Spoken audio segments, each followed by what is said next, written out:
Iya, dalam dokumen nota keuangan terkait RAPBN tahun 2022, pemerintah mendorong percepatan pembangunan infrastruktur, tentu saja untuk memperkuat konektivitas nasional. Infrastruktur ini juga disebut sebagai katalisator bagi pemulihan ekonomi nasional. Melalui Kementerian Pekerjaan Umum dan juga Perumahan Rakyat, pemerintah akan membangun jembatan yang akan menghubungkan kota Batam dengan Pulau Bintan. Lalu apa yang masyarakat bisa dapatkan dari jembatan yang tentu saja akan menelan biaya yang cukup besar ya, kalau tidak salah hingga belasan triliun rupiah. Insight akan membahasnya kali ini bersama saya, Desi Anwar.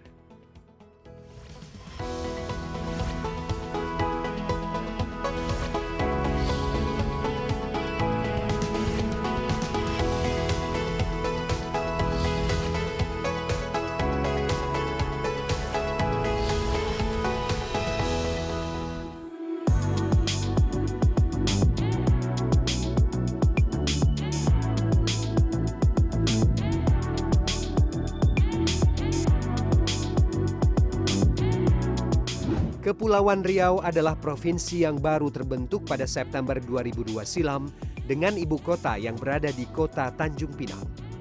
Meski begitu, masyarakat lebih mengenal kota Batam sebagai pusat daya tarik provinsi Kepri.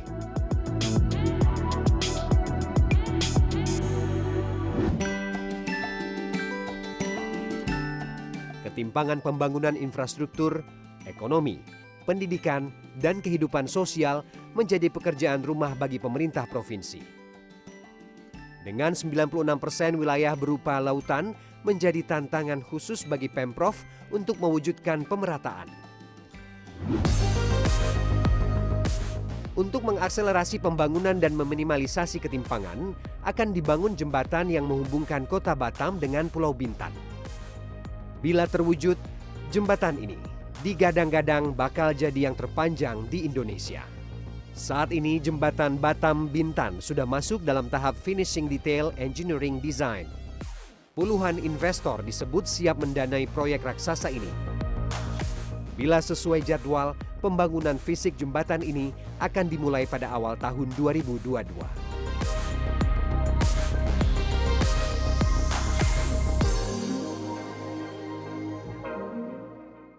Pemerintah Provinsi Kepulauan Riau atau Kepri menyatakan siap mendukung program pemerintah pusat terutama di bidang infrastruktur.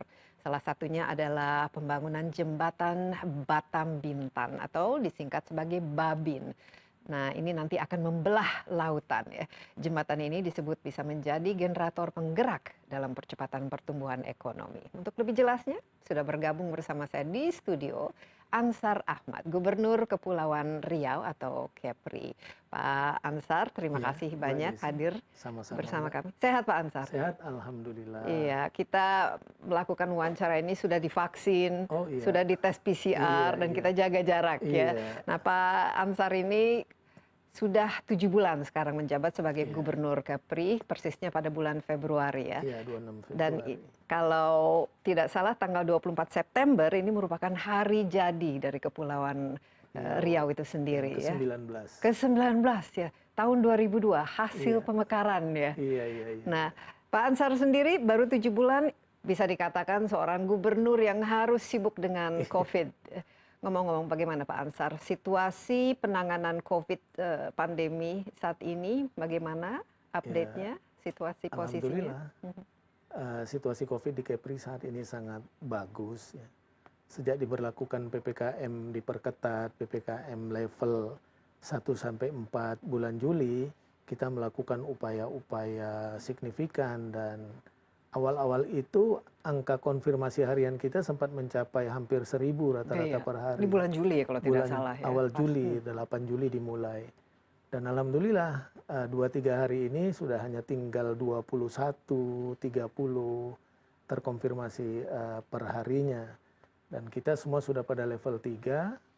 Harapan kita nanti assessment ini kita bisa turun ke level 2. Iya, gitu. jadi PPKM 3 ini cukup dipatuhi Pak Ansar Sangat dipatuhi oleh masyarakat. Kita pun juga mengawasi dengan pendekatan persuasif ke masyarakat dan mengurangi juga tingkat mobilisasi masyarakat, indeks mobilisasi masyarakat menurun dan alhamdulillah hasilnya sekarang kita rasakan. Ya, dan tidak ada, Ya, ini Mbak. vaksinasi kan penting kan? Iya. Kalau dari vaksinasi itu sendiri sudah berapa persen? Kalau Apalagi vaksinasi untuk di lansia dan Kepri sampai hari ini sudah mencapai dosis 1 78,9%.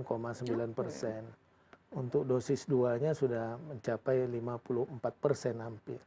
Nah, khusus lansia, karena lansia menjadi concern kita juga, karena resistensinya tinggi, sudah hampir mencapai 68%. Dan vaksinasi dosis 1, dosis 2 ini terus kita kejar, kita kebut. dan anak-anak juga. Termasuk anak usia 12 sampai 17 tahun. Jadi kita bulan September harusnya sesuai target ya, akhir Iya. tahun semuanya bisa Insya Allah. divaksinasi. Iya. Ini ada 2 juta ya lebih ya kalau jumlah Penduduk kita di memang 2.040.000 lebih, tapi kewajiban kita vaksinasi 70% dari penduduk yang memenuhi persyaratan itu kira-kira 1,6 juta. 1,6 Nah, juta kita ya. sekarang sedang menyasar itu karena kan Kepri wilayahnya nggak Iya, semudah pulau, wilayah iya. lain. Masyarakat itu tinggal di 379 pulau sampai ke penghujung Laut Cina Selatan. Yang masih tidak ada namanya itu Ya, pulau-pulau ada di situ. sebagian 722 pulau masih belum bernama. Iya. Dan itu bukan pekerjaan yang mudah memang Mbak Desi, tapi ya dengan kerja keras insya Allah alhamdulillah bisa kita capai angka ini. Iya, tapi yang di pulau-pulau itu sempat dilakukan vaksinasi juga atau Kita masih ada lakukan beberapa daerah yang belum? dan kita berkoordinasi bersama Forkompinda, baik itu TNI, Polri, Badan Intelijen Negara, Kejaksaan, dan berbagai stakeholder di masyarakat.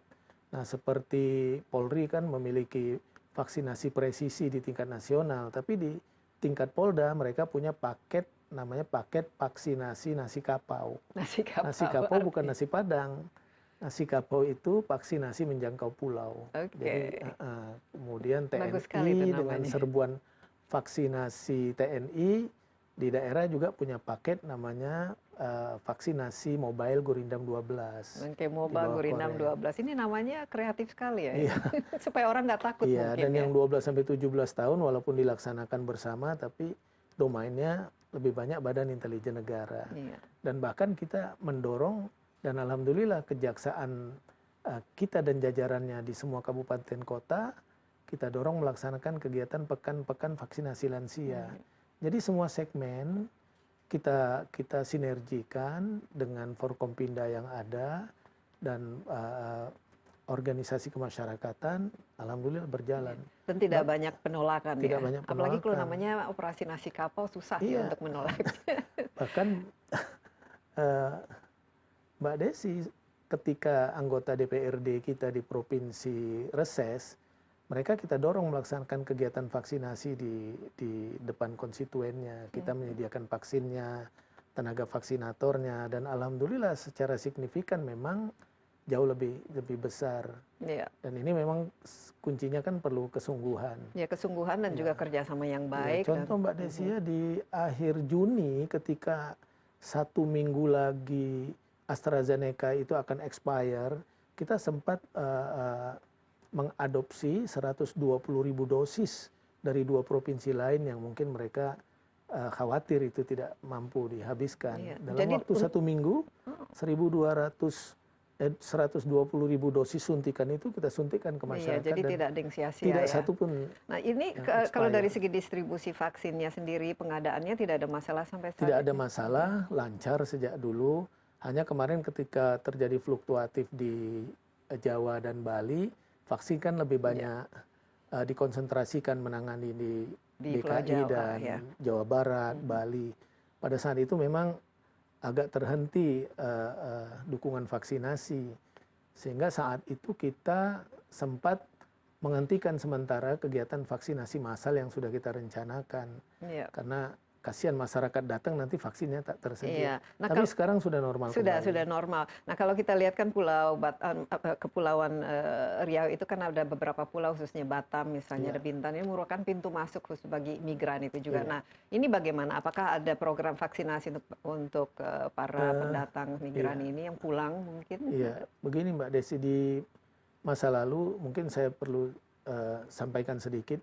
Memang kita menangani PMI, satu-satunya pelabuhan laut yang dibuka kan Batam dan Tanjung Pinang. Iya. itu ada klasternya yang berbeda. Tahun 2020 yang lalu tuh 68.000 lebih PMI yang masuk lewat pintu Batam Tanjung Pinang. Sampai hari ini sudah hampir 16.000 yang masuk sejak Januari. Dan semua tertangani dengan ya, baik. itu kita tangani. Kita membentuk namanya Satgas Lintasan sejak April yang diketuai oleh Danrem dan Polri dan instansi terkait termasuk KKP.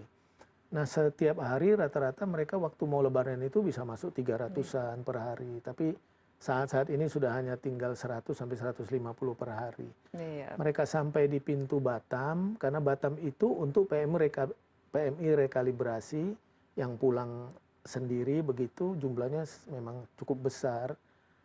Dan kalau mereka masuk, kita swab PCR. Swab PCR, kemudian menunggu hasilnya 12 jam. Nah, kemudian Cukup lama ya. cukup lama. Mereka kita Jadi berarti kan harus ada di karantina, harus ada fasilitas mereka kita untuk tempatkan di karantina, rusun-rusun pekerja di sana kita gunakan. Kemudian kita gunakan beberapa hotel untuk isolasi mandiri khusus untuk PMI. Nah, sambil menunggu hasil swab PCR itulah yang selama ini banyak kita temukan pada saat swab PCR yang kedua mereka positif. Iya. Menunggu itu mereka kan bersama. Nah, ini bahaya bisa terjadi. Maka kemarin ketika Pak Menteri Perhubungan datang ke sana, kita diskusi soal itu. Akhirnya kita sudah ambil kebijakan, mereka datang di swab PCR, kemudian kita antigen juga. Antigen kan 5 menit. Kalau 5 menit nanti ditemukan ada beberapa yang positif, langsung kita bawa mereka diisolasi di rumah sakit khusus infeksi RSKI Dalam. Dan rumah sakitnya memadai. Rumah sakitnya memadai. Baik, Pak Ansar, kita break sebentar, tapi diskusi kita masih cukup panjang ya, jadi tetaplah bersama kami. Insight with Desi Anwar masih akan segera kembali.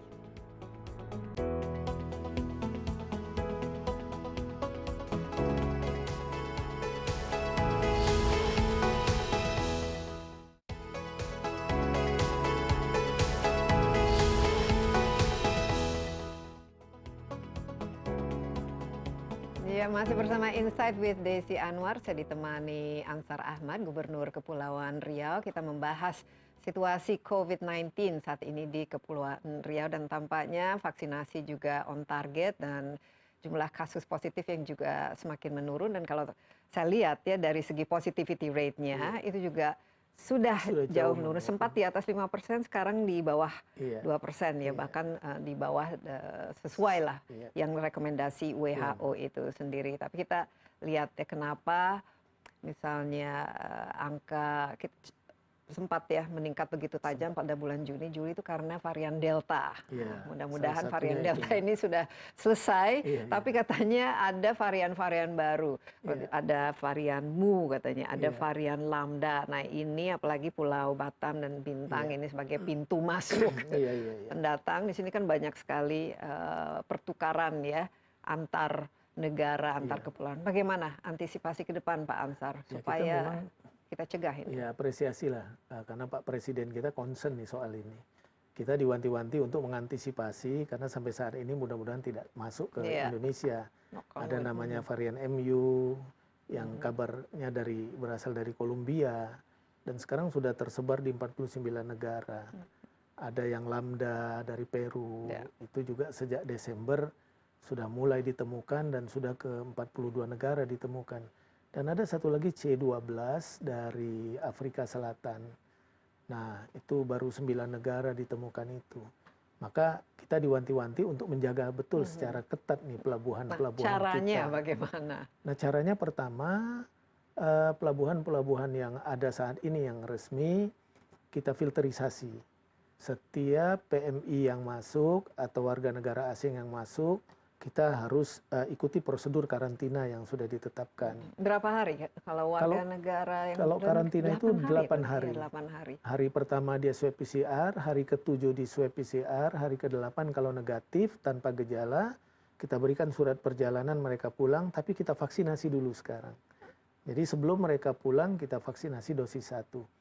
Kalau yang mereka diisolasi seperti di RSKI, di Rumah Sakit Galang itu, mereka diisolasi selama 14 hari. Hari ke-13 di swab PCR, hari ke-14 kalau negatif tanpa gejala, Boleh. kita pulangkan boleh, tapi divaksinasi dulu. Ya, nah ini semua bagian dari masuk ke Peduli Lindungi juga. Sudah Iya. aplikasi itu sudah Ya, aplikasi berjalan di Lindungi Kepri. kita baru sosialisasikan ini, walaupun di Batam sudah ada surat edaran Wali Kota Batam ke mal-mal, tapi kita sudah mulai rapat beberapa kali, nanti diawali kantor-kantor pemerintah, mal-mal, tempat-tempat pelayanan masyarakat, ya sekaligus mengedukasi masyarakat untuk menggunakan equipment digitalisasi lah, seperti smartphone, handphone, apa Nah, gitu. kita tentu saja tidak ingin ya terjadi seperti kasus Benar, bulan Mbak. Juni Juli ketika Delta pertama kali masuk dan Indonesia sempat itu di atas 50.000 Iya, dalam iya, iya. satu hari. Bagaimana dari segi kesiapan bukan saja tenaga kerja kesehatannya, Iya. tapi juga rumah sakitnya dan fasilitasnya. Ini siap jumlah tempat tidur yang dibutuhkan? Selama ini jumlahnya cukup. Kita selalu mengantisipasi seperti di masa lalu kalau bornya itu sudah mencapai 87% pernah. Sempat ya? Sempat kita sudah antisipasi beberapa tempat-tempat. Bahkan kabupaten-kabupaten yang tidak memiliki tempat-tempat karantina dan isolasi, kita kontrakkan hotel-hotel yang ada di sana. Nah, kita selalu antisipasi. Kalau tenaga kesehatan kita sih mencukupi, karena kita dibantu TNI Polri. Kemudian kita juga selalu menjawab persoalan-persoalan nakes. Seperti di pulau-pulau karena keterbatasan nakes, kita pernah melatih nakes lulusan-lulusan stikes itu lebih dari 300 orang. Kita jadikan relawan-relawan untuk ikut bekerja menangani COVID ini. Dan jadi tidak ada masalah ya? Tidak ada masalah. Walaupun nanti kemungkinan akan, misalnya kita harapkan tidak akan Benar, terjadi, Mbak Desi. tapi harus siap-siap kan? Makanya kuncinya memang satu keseriusan kepala daerah. Iya, Karena apapun yang kita temui di bawah mesti kita jawab. Iya, gitu. harus kepala daerah harus menjadi harus contoh turun ya, tangan dan langsung bupatinya memang. juga sama wali kotanya harus Ya, patuh. Nah, alhamdulillah. selama ini kerjasama, kolaborasi dan Ya, saling mendengarkan. Bupati wali kota hampir 2 hari sekali dulu kita Zoom meeting, mengevaluasi. Mereka juga menyampaikan kekurangan-kekurangan, kita saling isi mengisi. Dan saya bahkan bersama Forkompinda, langsung itu Kapolda, Danrem, Kajati, kita turun ke kabupaten kota, rapat evaluasi. Nah, contoh ketika Bapak Wakil Presiden mengumumkan vaksinasi anak-anak umur 12 sampai 17 tahun, besok kita langsung launching di Natuna itu. Kita datang semua ke sana sambil rapat evaluasi.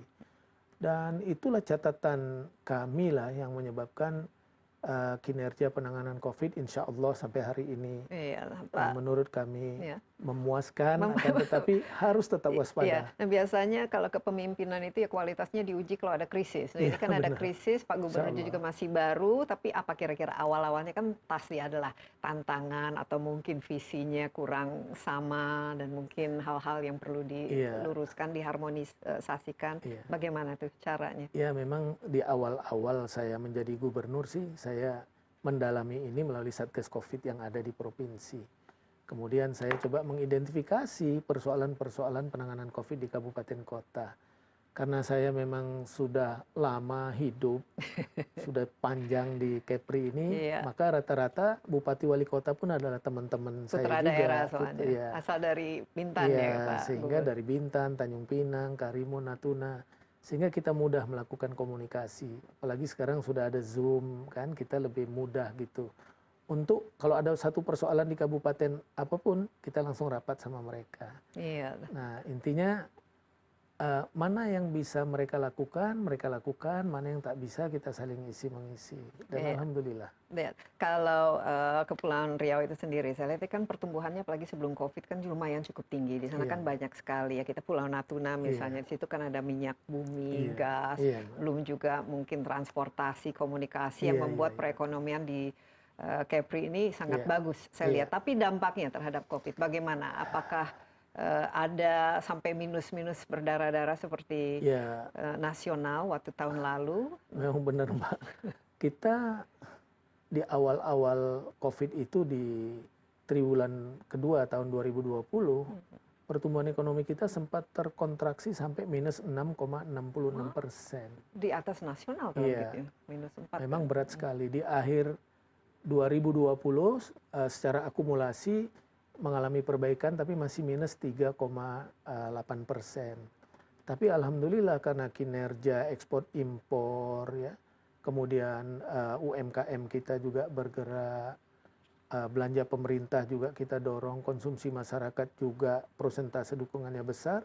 Kemarin year on year di triwulan 2 tahun 2021 ini sempat tumbuh positif 6,9%. Jauh di atas Makanya rata-rata kalau begitu. sangat spektakuler sih menurut Karena kita. ekspor kita memang sekarang Ya, lagi kinclong ya, dan ya. harga komoditas juga lagi bagus kan. Hanya Mbak yang paling menekan kita sampai hari ini adalah pariwisata. Nah, ini dia. Gitu. Mungkin kita break sebentar Pak Iya. Gup, tapi Iya. masalah perekonomian ini Iya. dan apa kira-kira yang harus diperbaiki kita Iya. masih akan lanjutkan setelah yang berikut ini. Jadi tetaplah bersama Insight with Desi Anwar.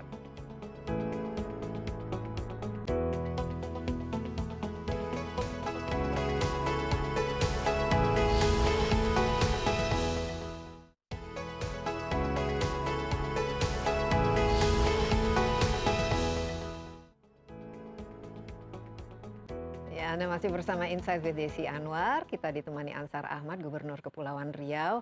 Dan kita tadi berbicara mengenai perekonomian di Kepulauan Riau, khususnya setelah dalam masa COVID ini. Tahun lalu sempat anjlok ya, sampai minus 6%. Tapi sekarang ternyata tahun ini lumayan, sudah di atas 6%, bahkan jauh di atas rata-rata dan di atas target nasional itu masih 5%. Jadi luar biasa. Mungkin Pak Ansar bisa cerita kenapa ini bisa terjadi, khususnya dari mana-mana saja perekonomian ini bisa menggeliat dan apa penyebab utamanya?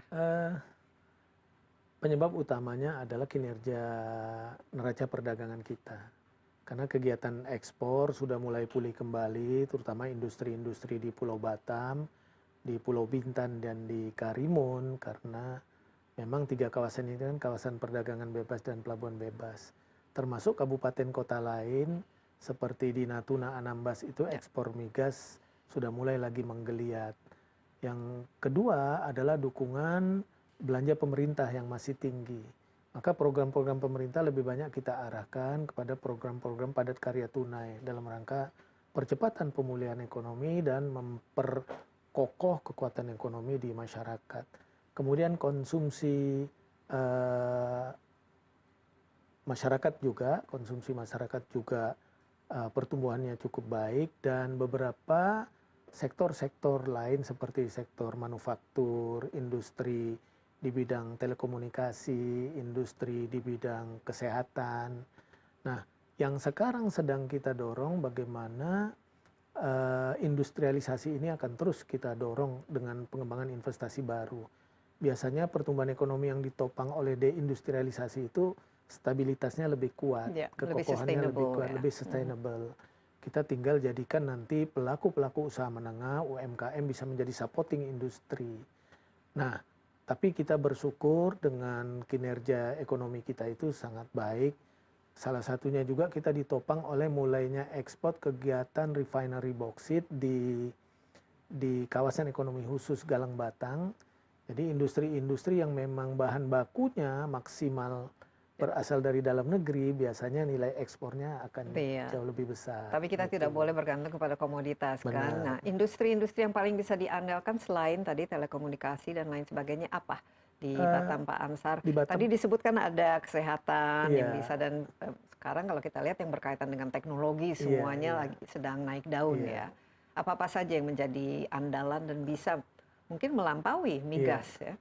Ya, di sana industri-industri produk-produk kesehatan ya, di kawasan-kawasan industri kita sangat banyak. Itu juga memberikan dukungan besar. Industri pengolahan manufaktur di Batam, di Bintan juga memberikan dukungan besar. Dan kemudian ya industri-industri pertambangan seperti tambang pasir kuarsa, kemudian pertambangan minyak dan gas di Natuna dan Anambas. Itu yang mendominasi gitu penerimaan negara dan daerah, sehingga mendorong PDRB menjadi kuat gitu. Dan ini kalau sekarang ini bagaimana ini kan sempat ya UMKM kena imbas, itu bagaimana untuk memulihkan mereka selama 1 tahun ini, apalagi sempat minus, jadi semua bisa mendapatkan bantuan sosial ataupun pelatihan dan lain sebagainya? Terus terang kita berterima kasih sebenarnya kepada pemerintah pusat karena banyak program-program UMKM dalam bentuk stimulus-stimulus yang diberikan seperti kredit usaha rakyat, seperti dana desa, kemudian bantuan-bantuan stimulus modal yang lain seperti kartu cipta kerja. Dan untuk mensinergikan itu kita di daerah juga menyediakan anggaran khusus seperti itu. Nah di tahun ini terakhir ini kita menyediakan bantuan untuk 1.500 UMKM pinjaman modal di bank daerah yang maksimal angkanya 20 juta rupiah dan bunganya 100% kita jamin oleh pemerintah daerah. Saya coba kalau ini nanti sukses di tahun 2022 mungkin kita akan lebih banyak lagi sediakan itu karena mudah-mudahan itu bisa menjamin eksistensi usahanya dan perluasan usahanya.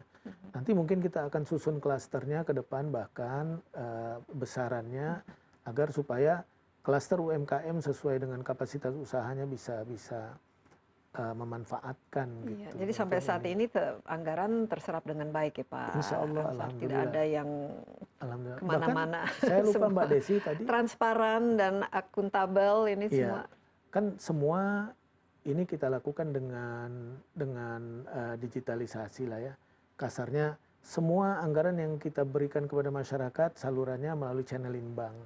Kemudian bahkan kita menyediakan anggaran perlindungan sosial ke masyarakat. Mungkin itu juga yang menyebabkan mereka mau divaksinasi. Iya. Kalau ada gejala-gejala sedikit mau melaporkan di swab PCR. Kita menyediakan bantuan 1 juta rupiah untuk masyarakat terkonfirmasi COVID yang mereka tertera di data DTKS Kementerian Sosial, data terpadu kesejahteraan sosial. Bagi yang tidak terdaftar di situ, kalau dia karena COVID menyebabkan kehidupannya lebih sulit, mereka cukup mendapatkan surat keterangan tidak mampu SKTM dari lurah dan kepala desa. Kita berikan 1 juta rupiah. Untuk apa Mbak Desi? Supaya mereka mau diletakkan Jadi ada insentifnya isolasi juga. terpadu. Keluarganya ada jaminan selama 14 hari makannya. Dan penting ya data ini juga harus ada supaya nanti kalau ada testing dan tracing lebih mudah. Iya, bahkan yang meninggal dunia kita berikan santunan 3 juta rupiah melalui APBD. Pak Ansar, ini saya lihat ya kalau ke Kepulauan Riau ini beda dengan Provinsi Riau. Ini kan banyak pulaunya tadi disebut adalah 5 kabupaten, ada 2 kota kalau tidak salah. Tapi kan masing-masing kan punya ini sendirilah dari perekonomiannya kan beda-beda. Iya, Biasanya yang beken itu Batam, soalnya kan Batam dan Bintan mungkin kalau khusus untuk pariwisata dan lain sebagainya. Ini bagaimana memastikan bahwa semuanya itu maju dan inklusif lah pertumbuhan perekonomiannya. Nah, kita tadi awalnya kan yang salah satu yang paling penting dan ini merupakan program pemerintah Indonesia adalah membangun infrastruktur. Nah ini bagaimana saat ini kondisi infrastrukturnya dan apa-apa saja yang masih kurang? Ya, alhamdulillah Mbak Desi ya, memang kita akui meskipun kebutuhan infrastruktur di masing-masing pulau yang orientasinya menjamin connectivity wilayah masih perlu kita dorong terus, tapi pemerintah pusat sudah cukup banyak perhatiannya bagi Kepri dan tidak sedikit pelabuhan-pelabuhan samudera dibangun, pelabuhan-pelabuhan di pulau dibangun melalui APBN, pelabuhan-pelabuhan penerbangan perintis dibangun, dan bahkan tidak hanya dalam bentuk pembangunan seperti itu polanya, bahkan tidak kalah pentingnya pembangunan program digitalisasi menjangkau pulau, konektivitas secara virtual ya, digital. Kita apresiasi juga kepada Kominfo karena kita terus mendorong mereka supaya memenuhi kewajibannya membangun di kawasan-kawasan terutama pulau-pulau terluar di Natuna, Anambas. Apalagi supaya tidak dicaplok tetangga. Iya, tahun ini kita dapat 38 BTS tower-tower itu di kawasan 3T dibangun oleh Bakti. Bakti itu perusahaan mitranya Kominfo dengan pola blended financing mereka membangun itu dan kita menjamin kemudahan birokrasi di bawah dan lahannya. Dan bahkan ada kabupaten kita yang pulaunya banyak sekali yaitu Lingga, tapi tidak termasuk wilayah pulau terluar Sehingga kita juga mendorong tahun ini ada 40 BTS yang dibangun oleh operator seluler swasta. Nah, kalau kita bicara industrialisasi 4.0, mudah-mudahan bisa diperkenalkan melalui hilangnya kawasan-kawasan blank spot Iya. di pulau-pulau. Dan ini akan karena lebih itu. gampang dimonitor juga. Benar, Mbak. Dan Biasanya kita ini akan terus nih mendorong agar Kominfo bisa memenuhi semua kebutuhan jaringan internet di Iya. semua wilayah Kepri. yang menarik mungkin jembatan ini Oh, bisa iya. menjadi salah satu kunci dalam menjaga konektivitas apalagi antar pulau. Memang kita lihat di Kepulauan Riau sudah cukup banyak ya jembatan. Iya, Memang penting Iya. kunci konektivitas. Tapi katanya supaya lebih oke lagi, Iya. Batam dan Bintan akan dibangun. Jembatan nanti biayanya bisa lebih dari 13 triliun Iya, ya, dan benar, ini Mbak. sebenarnya desainnya sudah cukup lama ya. Iya. Mungkin Pak Ansar bisa cerita sedikit. Ya, Kira-kira apa yang diinginkan dan berapa pengaruhnya terhadap peningkatan perekonomian di Iya. situ dengan adanya jembatan ini? Rencana jembatan ini sih sudah sejak tahun 2010 saya kira. Sudah pernah masuk blueprintnya Bappenas. Ya. Tapi memang kita dorong kuat sekali itu belakangan ini. Ketika saya di Komisi 5 setiap RDP dengan Menteri PU itu juga saya sampaikan gitu. Lalu kita mulai menelusuri apa sih yang menjadi kewajiban-kewajiban daerah memenuhi itu. Maka sekarang untuk meningkatkan readiness kriterianya kita penuhi itu. Iya, sebelum kita ke readiness kriterianya kita break sebentar, tapi Oke. kita akan lanjutkan ini khusus mengenai jembatan Babin yang sudah merupakan impian sejak Iya. tahun 2010. Iya, Tetaplah bersama Insight with Desi Anwar, kami akan segera kembali.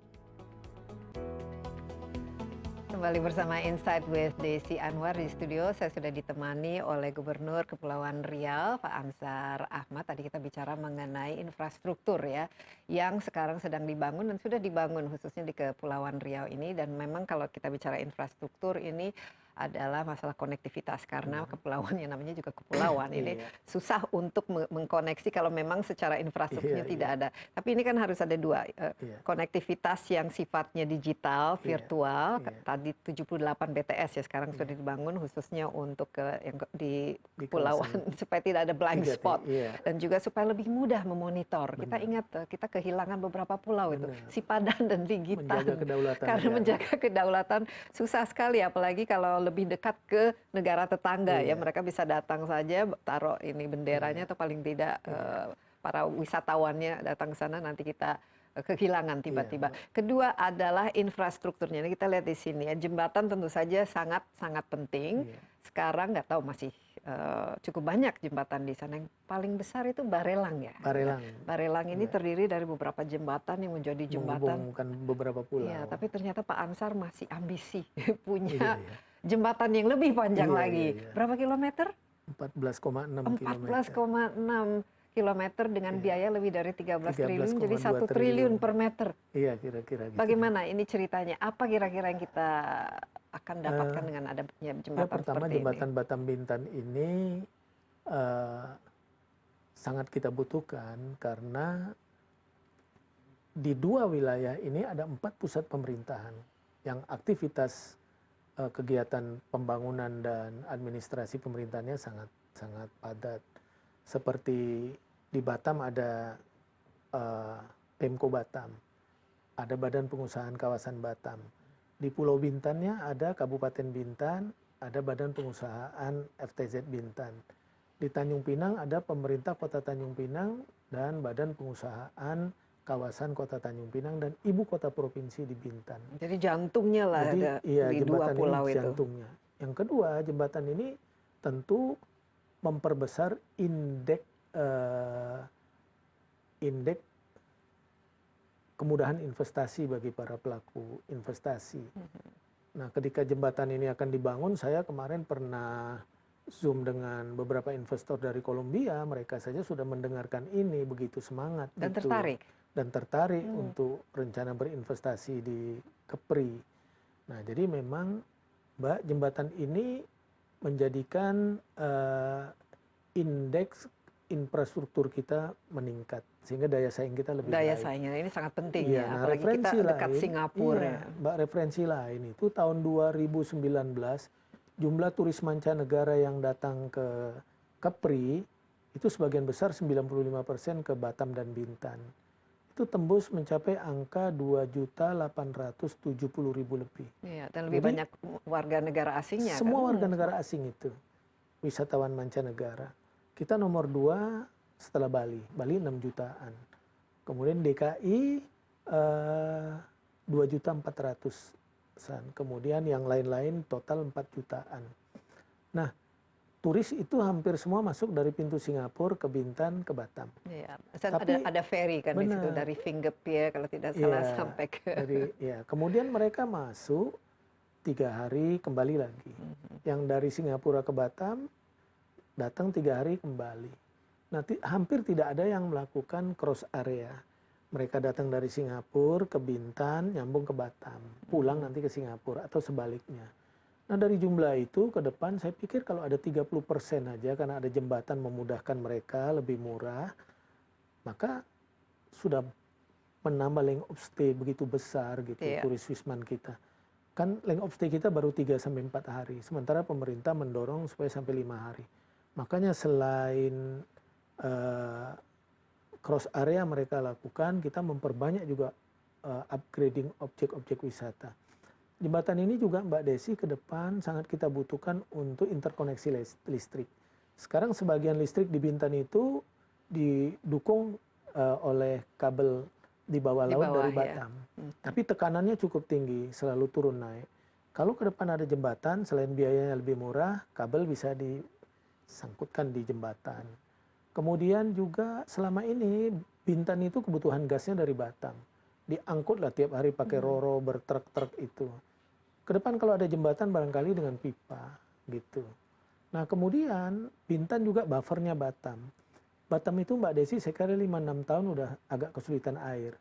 Maka satu-satu sumber terdekatnya dari Bintan. Bintan ada beberapa daerah aliran sungai dan pemerintah pusat sudah merencanakan sekali dam Busung namanya, satu kawasan sumber air laut yang didam itu kapasitasnya bisa 4.000 liter per detik. Nah, ke depan 2.500 liter per detik bisa disuplai ke Batam, sisanya ke Pulau Bintan. Dan itu mencukupi untuk beberapa puluh tahun. Jadi banyak sekali ya alasan Banyak untuk sekali. membangun jembatan Babin ini. Satu lagi yang penting Mbak Desi, Pulau Bintan itu per hari rata-rata menghasilkan sayur dan buah itu 80-100 ton. 60% pasarnya di Batam. Selama ini pedagang pengumpul pakai kapal, pakai truk, pakai roro. Memakan waktu ya dan biaya. Ke depan mudah-mudahan petani bisa langsung gitu. Dan dari segi hasilnya ongkos ke juga. Batam, dari segi ongkos, kecepatan dan lain sebagainya. Barangkali kosnya lebih rendah ya tadi sehingga harga jualnya bisa lebih menguntungkan petani. Iya, jadi jembatan Babin ini bukan hanya sekedar untuk menyatukan dua pulau, tapi bisa mengubah ya dan juga meningkatkan perekonomian di Kepri itu sendiri. Nah, kapan ini pertanyaannya dan juga ini anggarannya kan cukup besar. Bagaimana untuk fundraising ini public private partnership PPP atau dari mana skema nanti? Kita memang terima kasih kepada Bapak Presiden terutama Mbak, karena Bapak Presiden terus mengikuti mendorong ini dan pembiayaannya dilakukan secara kombinasi. Nah, mulai dari jalan dari sisi Batam sampai jembatan ke Pulau Tanjung Sauh, Pulau Penghubung, itu saya kira senilai 4,3 triliun. Itu dibiayai melalui APBN, melalui loan. Ya, dan itu proses administrasinya juga soft loan. Ya, sudah dipersiapkan lah berproses. Nah, selebihnya yang selebihnya sampai ke sisi Bintan, di situ ada jembatan yang panjangnya 5 km lebih, itu dibiayai dengan KPBU, kerjasama pemerintah dengan badan usaha. Jadi memang proyek ini bersifat unsolicited. Kenapa pemerintah ikut serta di situ?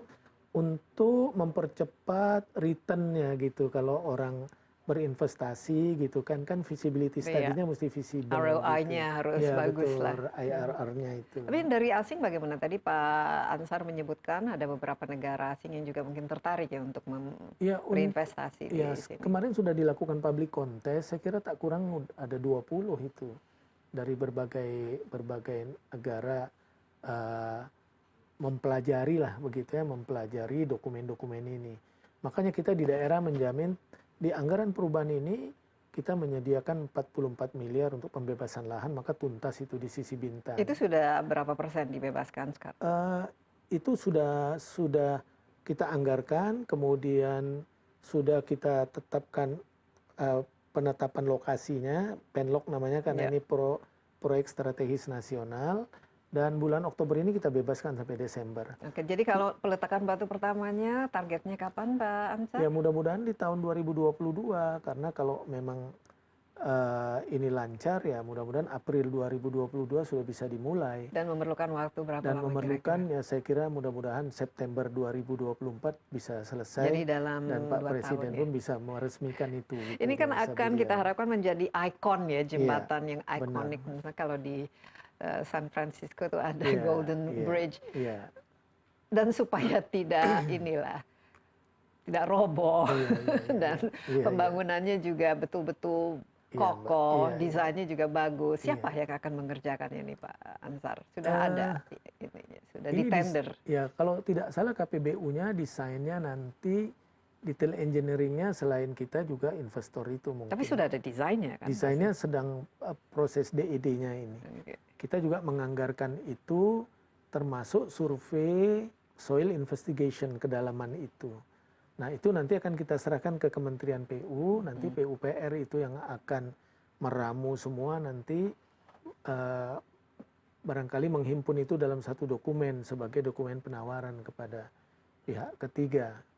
Jadi saya kira Mbak ini karena program mega proyek saya kira pasti tingkat kehati-hatiannya menjadi harus sangat tinggi ya. Jangan sampai ada ya misalnya ngirit sana sini tiba-tiba jembatannya roboh mungkin 10 tahun dari sekarang. Pak Ansar, kita juga ingin nih ikut bermimpi. Semoga jembatan Babin ini menjadi sesuatu yang kita tunggu-tunggu dan memberikan manfaat. Masih ada satu segmen lagi, Pak Ansar, masih banyak yang perlu kita bicarakan ya, dan jangan kemana-mana dulu, tetaplah bersama Insight with Desi Anwar.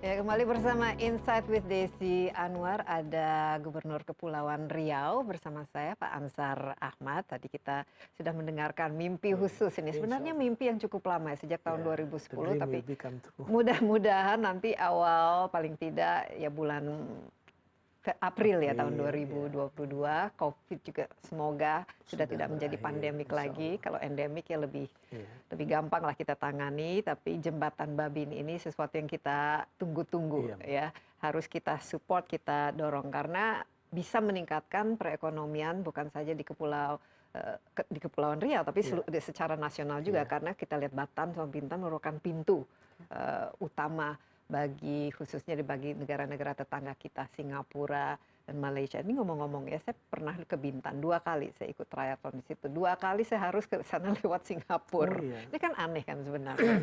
Padahal pariwisata itu merupakan salah satu revenue yang paling tinggi ya di Kepri. Pak Ansar, ini ke depan bagaimana?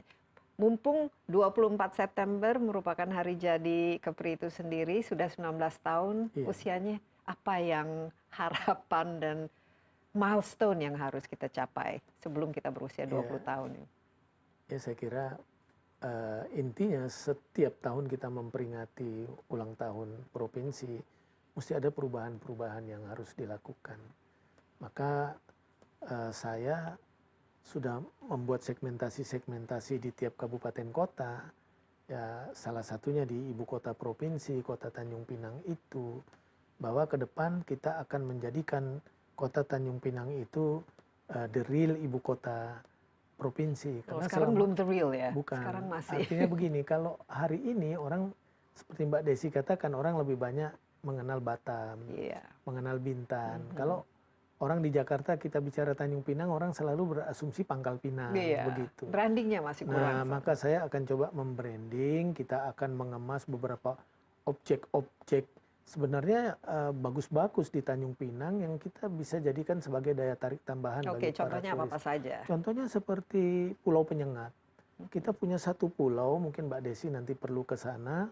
Ada lebih dari 40 situs sejarah di sana, ada Masjid Sultan yang bagus, makam-makam, kemudian peninggalan-peninggalan sejarah yang bagus. Suasana tempatnya juga menjadi pulau yang dirindukan. Bahkan di situ ada spesial, dulu kalau kita sekolah di masa lalu ada namanya Gurindam 12. Hasil karya Raja Ali Haji.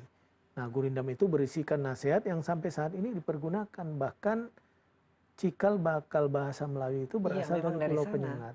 Nah, kalau Mbak Desi izinkan, saya coba baca satu bait Gurindam 12 supaya bisa saya transformasikan ke masyarakat luas ini. Salah satu baitnya begini bunyinya. Barang siapa mencela orang, itulah tanda dirinya kurang. Aib orang jangan dibuka, aib sendiri hendaklah sangka. Gurindam 12, gubahan Raja Ali Haji. Barang siapa mencela orang, itulah tanda dirinya kurang. Aib orang jangan dibuka, aib sendiri hendaklah sangka, hendaklah tahu. Jadi memang Mbak, semua bait-bait itu mengandung nasihat yang luar biasa. Iya, luar Kita biasa. punya kota kecil, kota lama di Tanjung Pinang itu mudah-mudahan ke depan bisa kita kemas kembali seperti kota lama di Malaka. Iya. Ya, kita mudah-mudahan akan jadikan itu ya, kalau tidak berlebihan seperti Little Orchard-nya Singapura lah di malam hari ya. Dan di sana juga ya kotanya seperti kota-kota tua-tua. Tapi ini sudah ada blueprint-nya, sudah ada jalannya ke sana, atau masih mimpi dan di itu kepala? di dalam kota, kemudian DED-nya sekarang kita buat di perubahan. Makanya saya bolak-balik ke Kementerian PU, ke Bappenas, kemana-mana ngurusin ini gitu. Ya, nah ini signifikansinya terhadap misalnya meningkatkan jumlah wisatawan ke sana, apa kira-kira yang menjadi target? Oh begini Mbak Desi, kan wisatawan rata-rata mereka ke Bintan Resort. Yang Bintan ada Resort itu jaraknya pantainya. kira-kira 40 km ke pusat ibu kota. Nah kita ingin mereka menambah length of stay-nya. Karena mereka bisa menikmati berbagai kuliner-kuliner akan kita benahi. Kita punya vihara patung 1000 wajah. Wajah 1000 patungnya tuh juga bagus. Dan itu akan kita benahi. Dan ibu kota provinsi pun berada di pulau sendiri. Dan sangat menarik. Ada satu masjid yang gede, indah. Akan kita dorong, kita jadikan wisatawan di malam hari yang indah. Saya kira kita akan poles itu, dan nanti kita akan tambah internasional event budaya di kota Tanjung Pinang, karena memang itu kota budaya dan kota pendidikan. Sangat bersejarah. Kalau sebenarnya kan bahasa Indonesia itu kan dari awalnya dari bahasa Melayu. Bahasa Melayu itu pusatnya di situlah. Jadi banyak sekali. Pulau Penyengat itu tidak boleh dilupakan. Tapi sampai saat ini mungkin yang menikmati kan lebih banyak teman-teman kita dari negara tetangga, dari Singapura, misalnya dari Malaysia. Sementara untuk turis domestik ini, bagaimana supaya lebih banyak lagi untuk mempermudah tanpa harus mampir dulu. Nah gini Mbak Desi, sebenarnya jalur transportasi kita sekarang sudah mudah. Kan objek-objek wisata itu ada di Pulau Bintan, di Batam. Masing-masing penerbangan ke sana sudah ada langsung. Ke Tanjung Pinang itu sudah ada 4 penerbangan. Dari Tanjung Pinang ke Bintan Resort itu kan dengan kendaraan hanya 40 km. Nah memang kelemahan kita selama ini, resort-resort di Batam seperti Nongsa Point, seperti di Bintan itu resort-resort yang leisure gitu ya. Resort-resort leisure ini kan lebih banyak diminati oleh turis-turis mancanegara. Termasuk pulau-pulau kecil yang indah Mbak, seperti Pulau Nikoi, Pulau Pengalap, Pulau Bawah, Pulau Bawah, Pulau Cempeda. Itu resort yang sangat-sangat terkenal bagi masyarakat Eropa, Australia. Tapi itu leisure semua, sehingga entertain itu masih terbatas. Nah mudah-mudahan ke depan kita dorong para investor untuk mendorong melengkapi itu dengan entertain suguhan Iya, yang bagus yang membuat supaya turis-turis lebih lama lah. provinsi yang lain juga datang ke sana. Turis-turis domestik juga bisa Iya, menikmati. biasanya ya itu Iya, wisata kalau Batam kuliner kan itu city penting tour-nya ya. juga sudah cukup bagus, kuliner dan yang lainnya. Maka sempena ulang tahun ini kita akan coba terus mengupgrade Provinsi Kepulauan Riau ini sesuai dengan potensinya masing-masing. Segmentasinya sudah kita atur di dalam kawasan-kawasan strategis yang sudah kita tuangkan di dalam visi dan misi Tapi bagus kami juga bersama karena ini kan Wakil Gubernur. ada revenue atau pendapatan dolar kan, Iya, kan dengan adanya wisatawan mancanegara ini. Tapi dengan COVID ini saya lihat kan banyak sekali ya turun ya. Bagaimana? Berapa sekarang jumlahnya yang Saya dari? kira hanya tinggal 5% aja. Hanya 5% ya. 5%. Makanya Mbak Desi, kita berharap nih kalau dalam assessment ini nanti level 3 kita turun menjadi level 2, kita akan minta diskresi dari pemerintah pusat, Kementerian Perhubungan, Menko Perekonomian. Kiranya sudah pada level 2 kita tidak diberlakukan lagi yang namanya swab PCR, tapi cukup swab antigen seperti Jawa Bali. Supaya turis-turis dari provinsi lain, dari pusat ibu kota juga lebih banyak nanti datang ke Kepri. Nah, hanya tentu kita berlakukan yang namanya aplikasi Peduli Lindungi, baik di dalamnya ada vaksinasi 2 dosis, kemudian kewajiban nanti Karantina dulu kalau mau datang kan. tracing ya. Saya kira kalau karantina kan kalau antar daerah mungkin tidak kita berlakukan, tapi kewajiban-kewajiban protokol kesehatan yang kita harus perketat. Iya, kita tapi perketat. kalau turis Kalau misalnya dari yang dari Singapura luar mereka wajib punya karantina liburan dulu. hanya 3 hari harus karantina 8 hari. Nah, itu Agak juga bagian repot ya. itu bagian mungkin ke depan kalau Covid kita sudah benar-benar stabil, melandai, Singapura juga lebih yakin itu, kita mesti bahas nih secara bilateral. Kan tidak mungkin Ya, kalau nggak orang datang mungkin. 3 hari harus karantina 8 hari. Dan kemudian kembali lagi Singapura Iya. harus karantina lagi. Kan kita karena travel koridor yang kita bahas Mbak Desi, kita bicara memang point to point. Jadi tahap awal hanya Singapura Bintan Resort, Singapura Nongsa Point Marina, masing-masing punya ferry terminal. Dan ini resort-resort yang tidak langsung berafiliasi ke masyarakat. Kemudian protokol kesehatannya juga sudah diakui oleh pemerintah Singapura, sudah siap. Setiap pekerja pakai Blue Pass supaya mudah men-tracing kemana mereka bergerak. Kemudian masyarakat di sekitar itu juga semua sudah kita vaksin 2 dosis. Mau tidak mau kan harus standarnya juga sudah standar internasional. Benar, ya. Pak Ansar, kita tinggal waktunya sebenarnya habis, tapi saya ingin ya, ini masih ada 4,5 tahun di hadapan Pak Ansar ya, menjabat sebagai gubernur. Kira-kira di akhir masa jabatan ini kira-kira Kepri seperti apa? Dengan pertumbuhan berapa dan seberapa competitiveness yang bisa diberikan ya oleh kepulauan ini? Memang begini Mbak, jabatan kita kepala daerah kali ini kan lebih pendek, 3,8 tahun. Waktunya terlalu singkat. Terlalu singkat ya? Terlalu singkat, makanya saya bekerja mulai sekarang gitu, saya startnya. Sekarang dengan menyiapkan dokumen-dokumen tadi, supaya kita bisa memanfaatkan sinergitas anggaran pusat dan kita bersama-sama.